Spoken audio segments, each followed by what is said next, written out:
Fire Marshal Tanner, if you would walk us through where code was and where code evolved to now, and some of the things that you guys have talked about kind of in the works. I'll tell you, what an exciting time, and I mean this, what an exciting time to be in code development with new technology. It's just real exciting. It's something new. It's an emerging technology, and it's not going anywhere. It's going to stay, and it's going to be more prevalent. Again, as Chief Tippett mentioned, we're going to see it in different places that we never even thought of. When we talk about lessons learned from this incident, we reflect back on where we were, and there really simply wasn't anything on the radar in the 2012 code that we were under at the time. It's no reflection on the code base. It's what we knew. We follow what a lot of jurisdictions do. We do code revisions every other cycle, so about every 6 years. So coming out of the 12 code, there really wasn't anything on the radar about anything along these lines. So, but there were some areas where it was required, and certain things were required that just didn't hit the mark. Fast forward at post-incident, we had a lot of lessons learned in taking the 21 International Fire Code, bringing in the expertise from the cadre of people that we had interaction with. And I'll say that we didn't write the code. We came up with a revision for Chapter 12, and it was a group effort, really, regional group effort, Phoenix, Peoria, Surprise, and it was a collaborative effort. And again, taking the incident, I guess, as a kind of dissecting it. Well, what if we did this, and what if we did that? Listening to what studies had shown for what kind of density would we need for a sprinkler system to even work. So it was a compilation, and we're happy to share that. We'll give our contact information out. We're happy to share it. We didn't necessarily author the meat and potatoes of the code revision to Chapter 12 that exists today. We've done just some minor local tweaks that we'll be doing soon. The code was assembled and adopted, I want to say October of 19 here in Surprise. And so just some highlights. I'm telling you, from a code standpoint, it's actually kind of exciting, but I know other people don't necessarily share that same excitement. But and I get that. But again, think about why we're here is for the safety of the public and definitely for safety of our firefighter brothers. So one of the big things that we took away from the incident was about permits.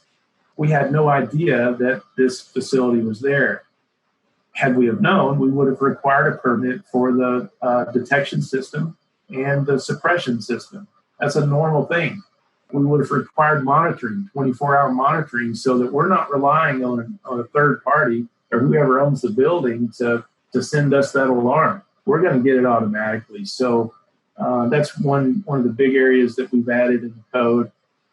Just in, again, we're part of the auto aid system, so we respond all day, every day with neighboring jurisdictions. So we want some similarity. We train the same. We want some similarity in our code. So one of the things that we're looking for, this covers battery energy storage units, as Chapter 12 does. It's energy system. It covers battery energy storage, and it also covers solar PV. And so we're looking for signage. That was another thing that Captain Marty mentioned was signage. Well, this is just a nondescript building out in the middle of nowhere. It had the logo on it, has some chillers on it. What could be in there? It's just some batteries. We're talking about signage. We've also assigned a threshold of 3 kilowatt hours. And just to put that in perspective, Chief Abbott mentioned that this was a 2 megawatt facility. You know, it's pretty good size, but what they're talking about now is much bigger. But we still need to be worried about that smaller installation as well. So we've got an established threshold of 3 kilowatt hours. We talk about large scale testing, have their engineers show us when they come in with a design that this is gonna mitigate an issue, which is also part of the analysis is a failure analysis. We're talking about forensic analysis. That was something else we learned. We injected ourselves in the investigation, and I would say hats off to Arizona Public Service. They allowed us to be in the room for several months. And there were some conversations that we weren't privy to, but we had the general overall feel of what's going on. We could report back to our neighbors in our jurisdiction of where are we today? What do we know today? Where are we going to go tomorrow? Another issue that became apparent was when with the discharge of the clean agent, the detection of smoke, the normal management of this container was to shut it down, to isolate it from the grid, to minimizing the exposure or any further damage to nearby systems in the substation yard, which is normal. I wouldn't say that's a bad idea, but the problem is now you've got a power issue for those items that we still have in there. So we talk about battery reserves. What we also talk about is remote enunciator. We do that with fire alarm control panels already. So let's bring a control panel that's outside of the building, and so we can tell what's going on as far as suppression or protection systems. Let's put gas detection in there with remote enunciator, remote panel, so that the firefighter doesn't have to open that door until he wants to. Another part of that is ventilation, mechanical ventilation. That's hugely important. We talk about the sprinkler design. I won't get too technical. It is technical, but we talk about explosion control, defragration panels that go upward or outward depending on the installation, so that if it does overpressure, that it would be in a safe manner, that we don't injure first responders. We were involved with a big facility, a pretty good sized facility, but you may have them in residences. So we're addressing in our ordinance, we're addressing a residential installation. We'll talk about spacing between racks.